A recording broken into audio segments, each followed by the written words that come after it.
PTI की core committee के इजलास के बाद वफाकी वज़ीर इत्तलात फवाद चौधरी मीडिया से गुफ्तगू कर रहे हैं। वो हम उनका सामना करें और उनको हम वो सहूलियात जो हुकूमत इस वक्त दे सकती है वो हम उनको बहम पहुँचाएँ, जिससे उनकी जो महंगाई की शिद्दत है उसका वो अच्छे तरीके से मुकाबला कर सकें। सो बुनियादी तौर के ऊपर जो तहरीक इंसाफ की कोर कमेटी थी उसका आज का इजलास जो था वो मईशत और महंगाई के ऊपर फोकस था। इसके साथ साथ जो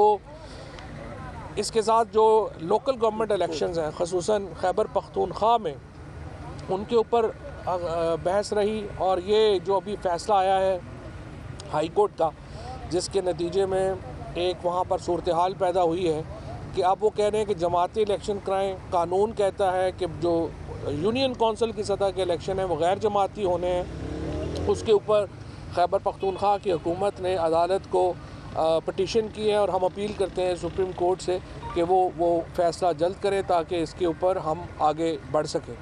तीसरी इम्पॉर्टेंट बात, जो आज की कोर कमेटी ने वज़ीर आज़म साहब का जो इक़दाम था सुप्रीम कोर्ट में पेश होने का, एक बहुत ही मुख्तसर नोटिस के ऊपर उसकी पजीराई की है और उसका खैर मकदम किया है। इससे पहले आपको याद है जब नवाज़ शरीफ साहब को सुप्रीम कोर्ट ने तलब किया था तो वो पूरा जत्था लेके सुप्रीम कोर्ट के ऊपर चले गए थे और सुप्रीम कोर्ट के ऊपर हमला कर दिया था। लेकिन ये सिर्फ इमरान खान है कि जो सिर्फ आधे घंटे के नोटिस के ऊपर सुप्रीम कोर्ट में पहुंचे और सुप्रीम कोर्ट की जो भी तवक्कुआत थी उनके मुताबिक जो है उन्होंने जवाब दिया। और इससे ये एहसास होता है कि कितना तहरीक इंसाफ जो है वो एक अदालतों को अहमियत देती है और हम जो आइन का एहतराम करने को लाजम समझते हैं। कोर कमेटी के इजलास में जो अफ़गानिस्तान की मौजूदा सूरत हाल है उसके बारे में जो इकोनॉमिस्ट की हालिया रिपोर्ट आई है, जिसमें बताया गया है कि 2 करोड़ 40 लाख लोग वहाँ पर इंतहाई अफलास का शिकार हो गए हैं और वहाँ पे भूख की वजह से 8 बच्चे जो हैं वो तो सिर्फ भूख की वजह से जान से हाथ धो बैठे हैं। और हमें वहाँ से वीडियोज़ आ रही हैं जहाँ पे हम देख रहे हैं कि बच्चे फ़रोख्त हो रहे हैं। इसके ऊपर बड़ी तशवीश है और हम चाहते हैं कि पूरी दुनिया और ख़ुसूसन मुस्लिम दुनिया जो है अफ़गानिस्तान की सूरत हाल के लिए उठे और वो इसके ऊपर जो है वो बात करें। हमारी ये ख्वाहिश है कि 2023 का जो इलेक्शन है उसमें जो इंतखाबी इस्लाहात तहरीक इंसाफ की हुकूमत ने तजवीज़ की हैं वो पार्लियामेंट में जल्द मंजूरी के लिए आएँ। इस मकसद के लिए जैसा कि आपको मालूम है कि स्पीकर साहब जो हैं वो पहले ही अपोजिशन से राब्ते में हैं। हम कोशिश कर रहे हैं कि इसके ऊपर इत्तफाक़ी राय पैदा किया जाए और ये हमारे कोई इमरान खान या PTI का कोई ज़ाती इशू नहीं है। हर दफ़ा हम ये समझते हैं कि हम कह रहे होते हैं जो भी इलेक्शन हार जाता है वो कहता है धांधली हुई है। हम एक ऐसा निज़ाम तजवीज़ कर रहे हैं जिससे धांधली की शिकायत नहीं होंगी। अगर आपके पास कोई अपना अल्टरनेट है तो आप अपना पेश कर दीजिए। बहरहाल इसके ऊपर भी हम जो है वो कंसेंसस से आगे बढ़ना चाह रहे हैं और एक मशावरती कमेटी जो है वो इस सिलसिले में तश्कील दे दी गई है जो कि करेगी। देखिए, हम पाकिस्तान तहरीक इंसाफ मुल्क की वाहिद वफाकी सियासी जमात है। इमरान खान जो हैं उनका जो वोट है वो खैबर से लेकर के कराची तक और गवादर से लेके लाहौर तक हर जगह के ऊपर, गिलगित बिल्तिस्तान हो, कश्मीर हो, हर जगह के ऊपर अगर एक कोई वफाक का लीडर है तो इमरान खान है। और हम बात जब करते हैं तो हम सूबाइयत की बात नहीं करते हैं, हम फ़िरक़ावारियत की बात नहीं करते हैं, हम एक नेशनल कौमियत की बात करते हैं और हम एक वो जमात हैं जो वफाक के इंटरेस्ट को सबसे आगे रखती है, फेडरेशन के इंटरेस्ट को सबसे आगे रखती है। बाकी सारी जमातें तो कोई 1 डिवीज़न की पार्टी है, कोई 3 डिवीज़न की पार्टी है और वो अपनी छोटी छोटी ईगोज़ को साथ लेके छोटी छोटी अना को पालने के लिए सारी उनकी गुफ्तगू होती है। इमरान खान और PTI वो इस वक्त पाकिस्तान की वो सियासी क़ुव्वत है जो सिर्फ फेडरेशन और पाकिस्तान की बका के लिए आगे बढ़ेगी और इंशाल्लाह ये जो इंतखाबी इस्लाहात का मामला है इसको भी हम इंशाल्लाह आगे लेकर चले। सर, ये मशावरती अमल है, ये जो मशावरती अमल है फवाद साहब, ये किसके प्राइम मिनिस्टर साहब करेंगे लीड इसको? ये आपने बताया कमेटी बना दी है, मशावरत प्राइम मिनिस्टर साहब करेंगे अपोजिशन के साथ या कोई और करेगा? और कमेटी में कौन कौन लोग हैं? नहीं, वो तो जिस तरह से मैंने आपको बताया कि कमेटी में जो जिम्मेदारी है फ़िलहाल वो स्पीकर साहब के पास है। स्पीकर साहब को पहले भी वज़ीर आज़म साहब ने जब असम्बली में तकरीर की थी, ये तो चूँकि पार्लिमान है ना, तो पार्लिमान की जो भी मशावरत है वो स्पीकर ऑफिस ही बेहतर है जिसको कमेटी में मुलाकातें हो रही हैं। मौलाना फजल रहमान एक बार फिर एक्टिव नज़र आ रहे हैं। PDM में जा रही है, पीपल्स पार्टी भी इस तरह का इम्कान नज़र आ रहा है, क्या समझते हैं कि PDM कुछ करने जा रही है? देखें, बात यह है कि ये सारा पहले ही भानुमति का कुनबा है, जिस तरह मैंने पहले भी अर्ज़ किया था। अपोजिशन का कौन सा, ना इनके पास कोई लीडर है, ना इनके पास बिलावल भुट्टो साहब जो हैं, बड़ी माजरत से उनको तो लड़काना की गलियों का भी नहीं पता। उनको क्या पता कि पाकिस्तान की सियासत क्या है। फजलुर रहमान साहब जो हैं वो तो पहले साल ही जत्था लेके इस्लामाबाद के ऊपर चढ़ आए थे। अब ये सारी जो अपोजिशन है थके हुए पहलवानों पे मुश्तमिल है। ये एक दूसरे का सहारा लेके खड़े होने की कोशिश कर रहे हैं। इनको कोई ताकत की गोलियाँ चाहिए, वो मुयस्सर नहीं है। इसलिए आप देखते हैं खड़े होते हैं, गिर जाते हैं, फिर कोई खड़ा करता है, फिर कोई गिर जाता है। लिहाजा ये एक दूसरे के कंधे के ऊपर हाथ रख के चलने की कोशिश कर रहे हैं। लेकिन आप देखेंगे कि इस तरह से जब पाँव अपने ना हो, जब टांगें अपनी ना हो, जब ताकत अपनी ना हो, तो कौन कहाँ तक चल सकता है। इत्तेहादी जमातों के साथ इश्यूज चल रहे हैं आपके, बिलखुसूस काफ लीग को पंजाब में मसाइल हैं, उनको वफाक से नहीं है, तो वो दूर हो गए हैं। देखें, सियासी मसाइल तो तरीके इंसाफ में जो हैं वो बड़े होंगे, MNAs के, हमारे MPAs की शिकायतें होंगी। सियासत में हर एक इतना इज्तिमाई ये जो पार्लियामेंट्री डेमोक्रेसी है, ये इज्तिमाई हुकूमत का नाम है। जब इज्तिमाई हुकूमत होती है उसमें रोज़ाना किसी न किसी की शिकायत होगी, किसी न किसी की बात होगी। और ये जो इत्तेहादी जमातें हैं वो प्राइम मिनिस्टर साहब से जब मिली हैं, उन्होंने अपने पूरे जो एतमाद का इजहार किया है वज़ीर-ए-आज़म साहब के ऊपर, उनके फ़ैसलों के ऊपर, और इसी तरह से जो बाकी मामला हैं उनमें भी इत्तेहादियों को हम आपकी जो इत्तेहादी जमातें हैं और अपोजिशन जमातें हैं, सबको इलेक्ट्रॉनिक वोटिंग मशीन पर तहफ़्फ़ुज़ात हैं। पौने 2 साल पड़े हैं इलेक्शन में, क्या इतना कानून साजी और क्या ये पूरा मैकेनिज्म बन पाएगा? देखिए, ये तो बन चुका है मैकेनिज़्म, हर चीज़ बन चुकी है। हम सिर्फ अब उस पर इत्तफ़ाक़ राय करने की कोशिश कर रहे हैं। और देखिए, जिस तरह मैंने अर्ज़ किया, हमारा ज़ाती मसला नहीं है। हम ये चाहते हैं कि तमाम कुव्वतें इसमें शामिल। और जिस तरह से मैंने आपको अर्ज़ किया, आप हमारे इलेक्टोरल रिफॉर्म्स आपको पसंद नहीं है, आप अपने ले आइए, हम उस पर बहस कर लेंगे। इजलास कब बुला रहे हैं दोबारा, कोई है प्लान आपका? देखिए, उसके लिए तो पूरी मैं ये समझता हूँ कि एक इत्तफ़ाक़ राय की जो कोशिश है उसको हम आगे लेके जाना चाहते हैं। इंशाल्लाह वो उसके मुताबिक जब इजलास बुलाएंगे, जब हम इसमें आगे इसके ऊपर बढ़ेंगे। इस्लाहात के ऊपर अपोजिशन स्टेक होल्डर है, आपने उनको बुला लिया, उनके साथ बातचीत कर रहे हैं। इलेक्शन कमीशन भी स्टेक होल्डर है, क्या उसके साथ भी बात की जाएगी? इलेक्शन कमीशन से डॉक्टर बाबर अवान साहब के पिछले हफ्ते भी मुलाकात हुई थी। और इलेक्शन कमीशन यकीनन बड़ा अहम इदारा है और हम उसको भी साथ लेके चलना चाहते हैं। हम तो चाहते हैं कि देखिए, मैंने जिस वज़ीर-ए-आज़म साहब ने, अगर आपने देखा हो कल की तकरीर में, बार बार ये बात कही है, इलेक्टोरल रिफॉर्म से मतलब आप मुझे बताइए हमें क्या अंदाज़ा, कौन सी और हुकूमत है पाकिस्तान में तहरीक इंसाफ के अलावा जिसने कभी इलेक्शन इस्लाहात की बात भी की हो? हमें तो सूट करते हैं इलेक्शन में कोई इस्लाह ना हो। अगर इमरान खान वो आदमी है जो कि क्रिकेट के अंदर एक न्यूट्रल एम्पायर लेके आए, अब वो पाकिस्तान के अंदर एक ऐसा निज़ाम लाना चाहते हैं जिसमें इलेक्शन हो तो कोई उंगली ना उठाए। मैं आपसे दोबारा अर्ज़ कर रहा हूँ, आपको PTI की इस्लाहात पसंद नहीं है, आप अपनी इस्लाहात का पैकेज दें। एक मिनट यार, इत्तेहादियों के अलावा खबर आई थी कि परवेज़ खटक साहब ने कुछ लोगों ने मुखालफत की है जमात के अंदर, तो क्लियर कर दीजिए, ऐसी कोई बात है?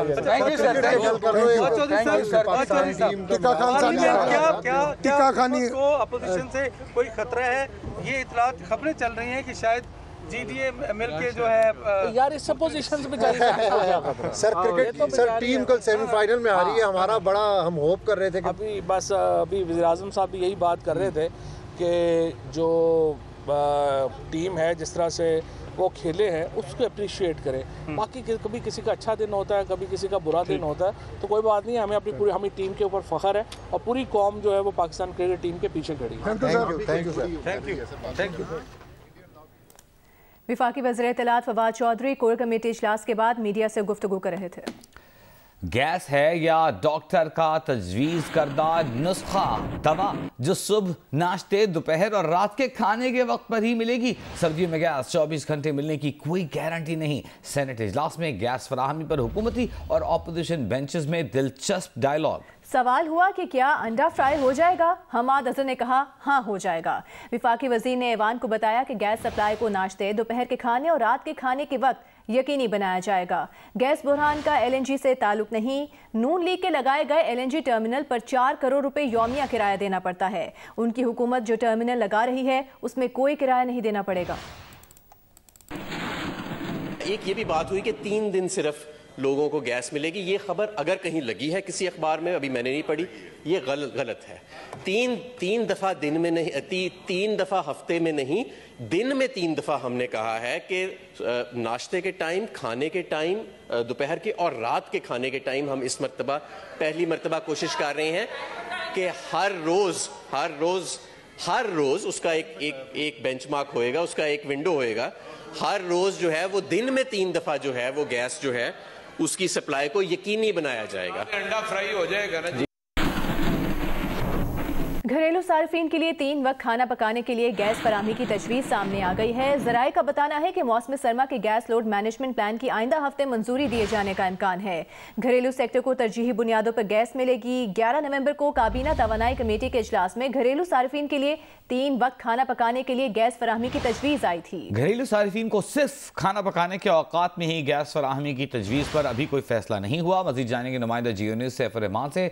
सैफुर रहमान, कहिएगा, क्या हुकूमत ने LPG के मुआहदे देर से किए, क्या सूरत हाल क्या है? देखिए, बड़ा इसमें मिक्स ही चीजें हैं। जहां पर आपने बात की LNG की तरफ आपका इशारा है, LNG का इसमें कुछ शक नहीं है कि एक तो आलमी मार्केट में महंगी है, कुछ मुआहदे भी लेट थे। तो जब आपका $31 फी MMBTU का जो बोली आएगी और $30.65 में आप के हिसाब से जहाज खरीदेंगे तो उसका इम्पैक्ट तो सार्फिन पर आएगा, उसकी कीमत भी अदा करना पड़ेगी। तो सबसे जो बड़ा मसला अभी बना हुआ है, जो घरेलू सार्फिन के लिए 3 वक्त जो खाना पकाने के जो औकात की एक प्रपोजल आई थी जो 11 नवंबर को कल जो हमारी कैबिनेट की तवानाई कमेटी है जिसको वजीर मनसूबाबंदी चेयर करते हैं, तो ये इसको जो वहां पर डिस्कस किया गया था, लेकिन इस पर कोई फैसला नहीं हुआ क्योंकि इसमें बड़ा मसला दरपेश है। हर बंदे का नाश्ता का जो औकात कार हैं, दोपहर के खाने के औकात कार हैं और रात के मुख्तलिफ हैं, तो इस पर कोई वाज़ेह फैसला नहीं हो पाया। तो इसमें सुई नादन की तरफ से ये कहा गया कि ये मुमकिन नहीं हो पाएगा। तो इसमें जो 2 महीने हैं जो दीगर तजावीज़ हैं नवंबर, दिसंबर, जनवरी, खास तौर पर उसमें कराची की जो सार्फिन है उनके लिए जो एक प्रपोजल है कि वहां पर जो अभी जो CNG पूरा हफ्ता मिलती है कि वहां पर भी हफ्ते में 3 दिन कट लगाने की तजवीज़ है, जबकि जो दीगर इलाके हैं जिसमें पंजाब जो सुई नाज़न के इलाके हैं वहां पर CNG पूरे 2 महीनों के लिए बंद किए जाने की तजवीज़ है। ओवरऑल जो ऑब्जेक्टिव यही है, क्योंकि हमारा जो एक जहाज भी कम है, जो हमने सौदे किए थे आलमी मार्केट में जब कीमतें बहुत ज्यादा बढ़ी तो 2 आलमी कंपनियों ने अपने जहाज रोक लिए थे, उनका फायदा था, तो उन्होंने ये बेहतर समझा कि जुर्माना दे दिया जाए। जो हमारे एग्रीमेंट हैं उनमें जो जुर्माना बनता है फिर भी उन्हें फायदा था। इसमें से एक जहाज तो हुकूमत ने काफी महंगा खरीद लिया है। बहुत शुक्रिया सैफुर रहमान।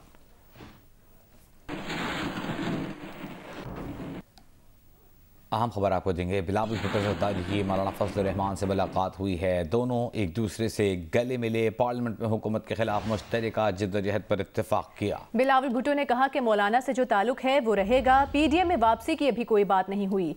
मौलाना फजल रहमान बोले वो PDM के सदर जरूर हैं, तन्हा फैसले नहीं कर सकते, बाहमी मुशावरत के बाद बताएंगे। और आपने बतौर वज़ीर आला पंजाब अलकायदा से राबता किया था कि पंजाब हुकूमत पर हमला ना किया जाए। ये बात विकीलीक्स में आई थी। सहाफ़ी के इस सवाल पर शहबाज शरीफ का इनकार। सवाल के दौरान बिलावल भुट्टो जरदारी का मानी खेज अंदाज। बिलावल भुट्टो से सवाल किया गया कि बेनज़ीर भुट्टो के साथ जो सानिहा हुआ उसमें TTP का नाम भी आया था, तो क्या आप समझते हैं कि TTP से मुआहिदा करना ठीक है? लेकिन इस सवाल पर बात आई गई हो गई। बेनज़ीर भुट्टो साहब के साथ जो वाकया हुआ उस तनाज़र में TTP का नाम आता था, बैतुल्लाह महसूब का नाम आता था। आप जाती तौर पे समझते हैं कि वो बात दुरुस्त है, TTP के साथ मुज़ाकरात करना ठीक है, मुआहदा करना ठीक है? और शहबाज साहब, आप जब चीफ मिनिस्टर थे तो आपने विकीलीक्स के मुताबिक आपने राब्ता किया था अलकायदा के साथ कि हमारी पंजाब हुकूमत में अटैक ना किया जाए, ये विकीलीक्स में आया था। ये बात तो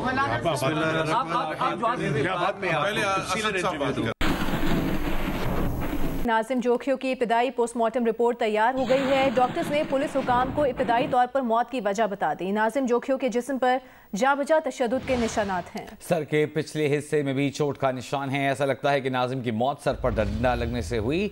सर के पिछले हिस्से पर चोट से खून का लूथड़ा जमा हो गया। मौत की हद में वजह जानने के लिए केमिकल और पैथोलॉजिकल रिपोर्ट का इंतजार है। केमिकल और पैथोलॉजिकल नमूने कराची यूनिवर्सिटी भेजे गए हैं, उनकी रिपोर्ट्स आने में वक्त दरकार है। मजीद तफसील के लिए बात करेंगे। नुमाइंदा जियो न्यूज़ तलहा हाशमी हमारे साथ मौजूद हैं। तलहा, पोस्टमार्टम रिपोर्ट में मजीद क्या तफसील सामने आई है और केमिकल और पैथोलॉजिकल रिपोर्ट्स कब तक आ जाएंगी? देखिए, पोस्टमार्टम इसका हो गया था नाज़रीन जोखियों का मकतूल का, और इसकी पुलिस के तफ्तीशी काम को डॉक्टर्स ने इब्तदाई जो उसका वजह बताई है, इब्तदाई तौर पर इसके सर के पिछले हिस्से पे जो डंडा लगा था वहाँ पर चूंकि डंडे मार के इसको तजद किया गया था, तो जो पिछला हिस्सा है सर का जो कि गुद्दी से थोड़ा सा ऊपर और सर का पिछला हिस्सा है, वहाँ पर ऐसा लगता है कि जो चोट लगी है तो वो वजह मौत बनी है और वहाँ पे खून का लोथड़ा भी जमा हो गया। इसके साथ साथ इसके जिस्म पे तशद्दुद के निशानात की तस्दीक की गई है। गो कि जो पोस्टमार्टम रिपोर्ट है वो पुलिस हुकाम के हवाले नहीं की गई क्योंकि उसमें इंतजार है उन केमिकल और पैथोलॉजिकल रिपोर्ट्स का जो कि भेजी गई है कराची यूनिवर्सिटी के लैब में, और उसके आने के बाद हतमी तौर पर वजह बताई जाएगी। लेकिन इब्तदाई तौर पर जो डॉक्टर्स ने बताते हैं वो ये बताते हैं कि ऐसा लगता है कि इब्तदाई तौर पर जो उसकी मौत है नाज़रीन जो क्योंकि वो सर पर डंडा लगने की वजह से हुई है, और तफ्तीश हुकाम बताते हैं कि जो डंडे थे जिस पर तशद्दुद किया गया था उसको भी रिकवर कर लिया गया। तो ये अब तक की इसमें डिटेल्स हैं, और जो हतमी तौर पर जो हतमी रिपोर्ट है वो उन रिपोर्ट्स के आने के बाद सामने आएगी जो कि कराची यूनिवर्सिटी की लैब रिपोर्ट्स के बाद होंगे। ठीक है, बहुत शुक्रिया तलहा हाशमी।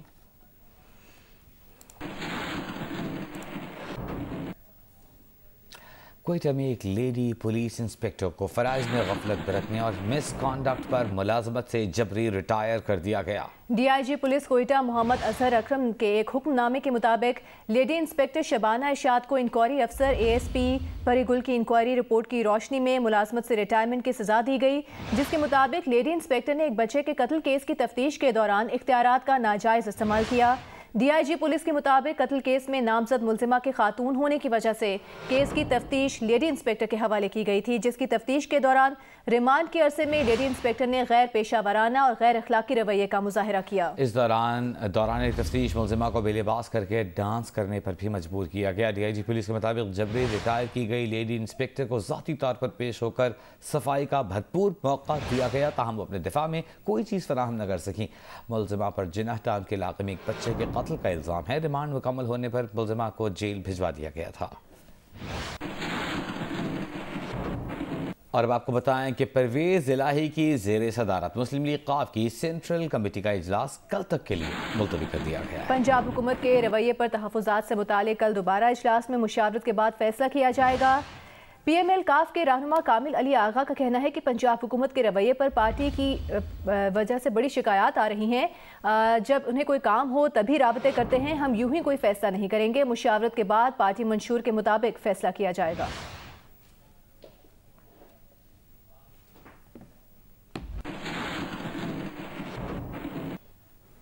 तहरीक लबैक के सरबराह साद रिजवी के खिलाफ मुकदमात को कानूनी तरीके से देखा जा रहा है। महकमा दाखिला पंजाब के मुताबिक साद रिजवी समेत कारकुनों के खिलाफ कई मुकदमात वापस लेने का फैसला किया गया है। पहले मरहले में वो मुकदमात वापस लिए जाएंगे जिनकी सजा 3 साल या उससे कम है। दूसरे मरहले में 5 साल या उससे कम सजा वाले मुकदमात वापस लिए जाएंगे।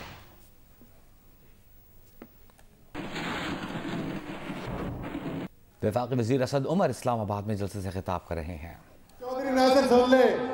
एजुकेशन के महकमे में सितंबर में नौकरियां आई, 337 नौकरियां थी, ये इश्तहार निकल चुका है। 165 नौकरियां सिर्फ इस्लामाबाद के नौजवानों के लिए। अभी नवंबर में एक्साइज एंड टैक्सेशन की नौकरियां आई हैं, 72 नौकरियां, इसमें से 47 नौकरियां सिर्फ इस्लामाबाद के नौजवानों के लिए। सिर्फ 2 महीने में 200 से ज्यादा नौकरियां इस्लामाबाद के नौजवानों के लिए।